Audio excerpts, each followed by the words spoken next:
नमस्कार दोस्तों, आप सभी का बहुत बहुत स्वागत है हमारे सबसे बड़े न्यूज चैनल में, जहां हम आपके लिए लेकर आते हैं हर दिन देश और दुनिया से जुड़ी बड़ी खबरें, मुख्य समाचार और काम की खबरें। सभी खबरों को विस्तार से जानने के लिए आप वीडियो को शुरू से लेकर आखिर तक जरूर देखिए। साथ ही हमारे यूट्यूब चैनल को सब्सक्राइब करके पास वाली बेल को जरूर दबाइए ताकि आपको आने वाली वीडियो की नोटिफिकेशन मिल सके और आपकी कोई भी काम की जानकारी मिस ना हो। तो चलिए दोस्तों, इसके साथ ही आपको देश में फैली कोरोना वायरस महामारी के ताजा आंकड़ों के बारे में बता देते हैं। भारत में पिछले 24 घंटों में 85,362 नए मामले सामने आए हैं, जबकि पिछले 24 घंटों में 1,089 लोगों की कोरोना वायरस की वजह से मौत भी हो चुकी है। और अब तक भारत में कुल कोरोना वायरस संक्रमित लोगों की संख्या लगभग बढ़कर 69,03,932 के पार पहुंच चुकी है, जिनमें से अब तक कोरोना वायरस की वजह से 93,789 लोगों की मौत हो चुकी है, जबकि 48,49,584 कोरोना वायरस के जो मरीज है वो ठीक होकर घर भी जा चुके हैं, जो कि हमारे देश के लिए खुशखबरी की बात है। इसके साथ ही चलते हैं दोस्तों आज की पहली बड़ी खबर की तरफ।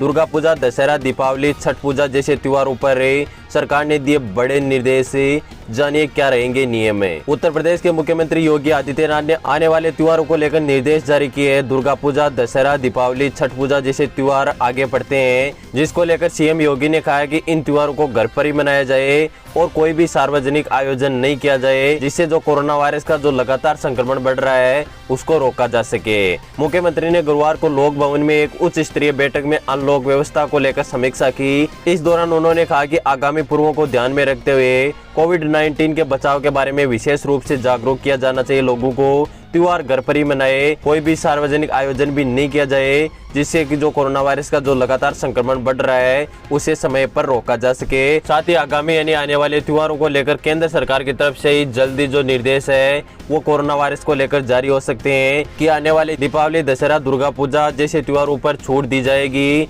या नहीं दी जाएगी, लॉकडाउन संपूर्ण रूप से रहेगा या फिर अनलॉक की तरह त्योहार मनाने की संपूर्ण छूट दी जाएगी। इसको लेकर केंद्र सरकार भी जल्दी फैसला कर सकती है। दोस्तों, आपका इसके बारे में क्या कहना है? क्या त्योहारों के दौरान देश में लॉकडाउन होना चाहिए या नहीं होना चाहिए? आप हमें नीचे कमेंट करके जरूर बताइएगा। इसके साथ ही चलते हैं अगली बड़ी खबर की तरफ।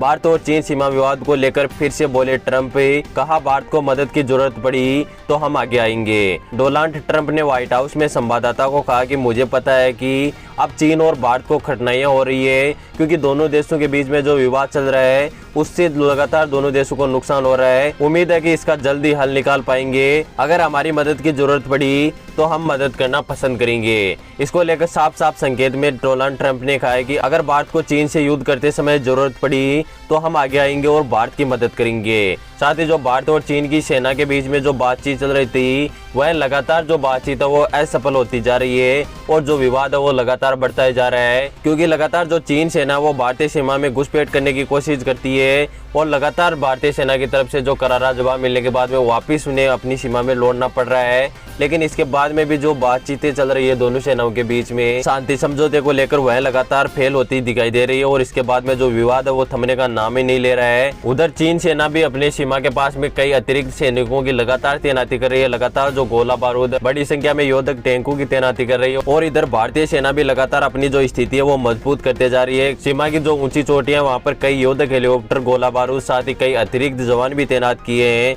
ताकि किसी भी समय अगर चीन से हमला होता है तो उसका करारा जवाब समय पर मिल सके। दोस्तों, आपका इसके बारे में क्या कहना है? क्या भारत और चीन के बीच में जो विवाद चल रहा है वो बातचीत से सुलझ जाएगा या फिर एक दिन युद्ध की स्थिति पैदा हो सकती है? इसके साथ ही चलते हैं अगली बड़ी खबर की तरफ।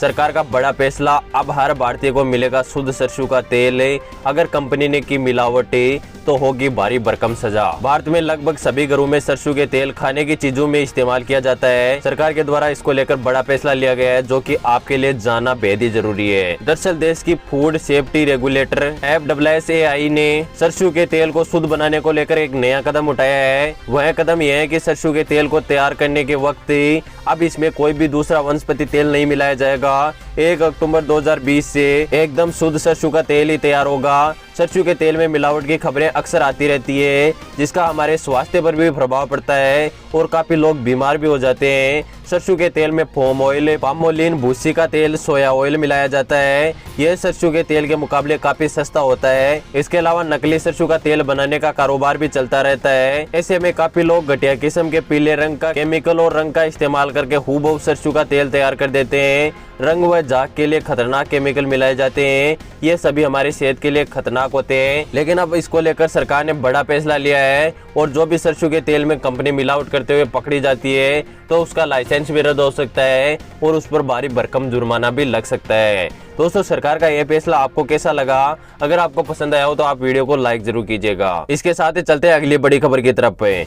बदल जाएगा चेक से पेमेंट करने का तरीका, नए साल से होगा नया नियम लागू। भारतीय रिजर्व बैंक आरबीआई ने बैंक धोखाधड़ी रोकने को लेकर एक अहम फैसला लिया है। आरबीआई ने 1 जनवरी 2021 से चेक के लिए पॉजिटिव पे सिस्टम शुरू करने की बात कही है। पॉजिटिव पे सिस्टम के तहत 50,000 से अधिक भुगतान वाले चेक के लिए महत्वपूर्ण ब्यौरे के बारे में दोबारा से पुष्टि करने की जरूरत होगी। इस सिस्टम के तहत चेक जारी करने वाले को SMS, mobile app, internet banking या ATM जैसे इलेक्ट्रॉनिक माध्यम से चेक के बारे में कुछ न्यूनतम ब्यौरा और जानकारी देनी होगी। इसमें तारीख, लाभार्थी का नाम, प्राप्तकर्ता, पेयी और राशि के बारे में जानकारी देनी होगी। इसके बाद में जो संपूर्ण जानकारी वो अगर मिलान खाती है चेक के दौरान, इसके बाद में जो चेक है उसको पास किया जाएगा और अगर इसमें कोई गलती पाई जाती है तो इसमें सुधार करने के लिए बैंक की तरफ से कार्रवाई की जाएगी। और अगर सुधार होता है तो ठीक है, और अगर सुधार नहीं होता है और बैंक से मिलान नहीं खाती है, जो सभी ब्यौरा है, तारीख है, नाम है, डेट है या जो भी एड्रेस पता मिलान नहीं खाता है, तो जो प्राप्त करता है यानी जो चेक से पैसे लेना चाहता है उसे पैसे नहीं दिए जाएंगे। तो बैंक की तरफ से यह महत्वपूर्ण कदम उठाया गया है,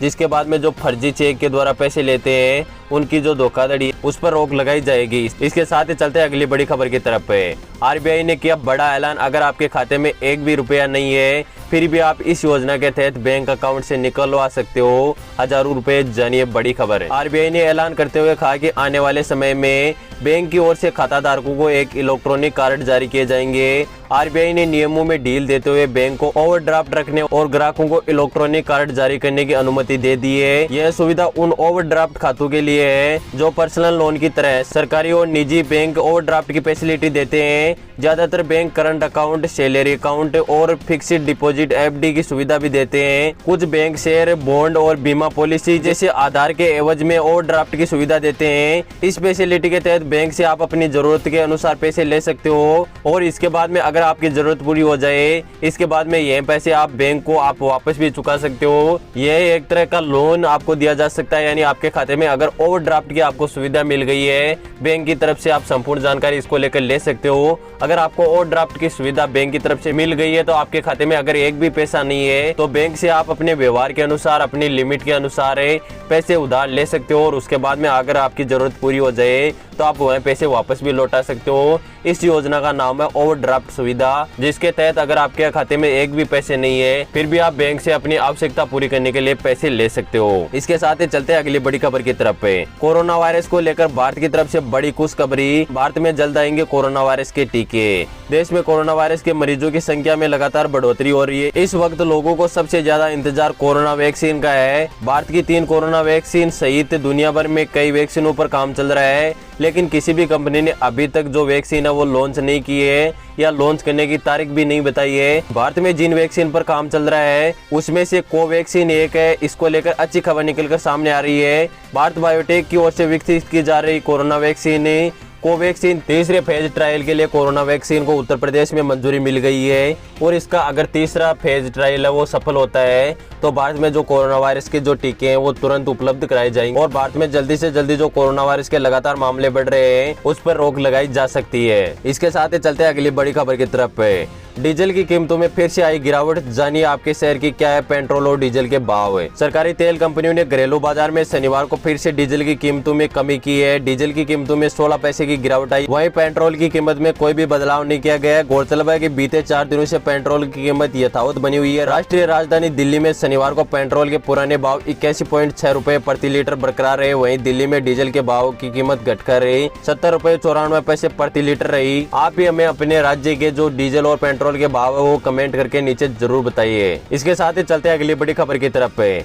लगातार 4 दिनों तक फिसला फिर भी संभला सोना। जानिए आज के ताजा सोना और चांदी के भाव हुए। पिछले 5 दिनों में सोना 1776 रुपए प्रति 10 ग्राम गिर चुका था, वहीं चांदी 8428 रुपए प्रति किलो गिर चुकी थी। सप्ताह के अंतिम कारोबार में दोनों धातुओं में तेजी आई है। सराफा बाजार में सोना और चांदी के भाव में लगातार हो रही गिरावट शुक्रवार को थम गई।